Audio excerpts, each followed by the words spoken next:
দর্শক, আপনারা সিসিটিভি ফুটেজে দেখতে পাচ্ছেন এক লোক ছুরি নিয়ে এসে আরেকজন লোককে এলোপাতাড়ি কোপাচ্ছে। এরা দুজনই হচ্ছে চট্টগ্রামের সদরঘাট থানাধীন মাঝিরঘাট এলাকার শ্রমিক। কাজ না করে টাকা চাওয়ার পর প্রতিবাদ করায় জসিম নামে শ্রমিক মোহাম্মদ আলী হোসেন নামে আরেক শ্রমিককে এভাবে ছুরি দিয়ে আঘাত করে।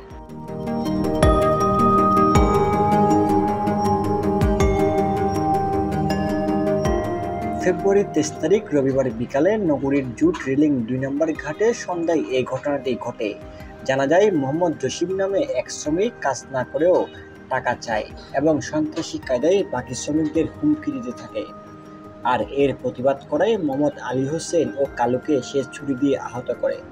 বর্তমানে তারা চট্টগ্রাম মেডিকেল কলেজ হাসপাতালে চিকিৎসাধীন আছে।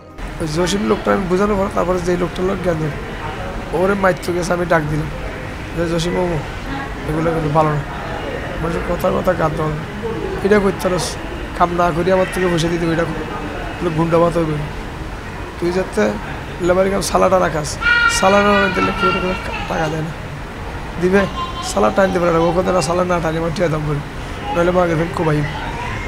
লেবার সংগঠন আছে ওখানে, লেবার সংগঠনের লোক আসছে, আসে ওর দুদিন দিয়ে চট্টর মারছে, মারার পর ও চলে গেছে।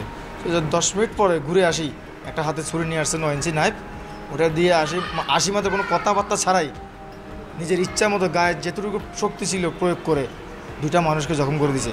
এই ঘটনার বিষয়ে সিএনপির সদরঘাট থানার অফিসার ইনচার্জ জানাই, ভুক্তভোগীরা এই ঘটনার মামলা করলে পুলিশ আইনি ব্যবস্থা নেবে।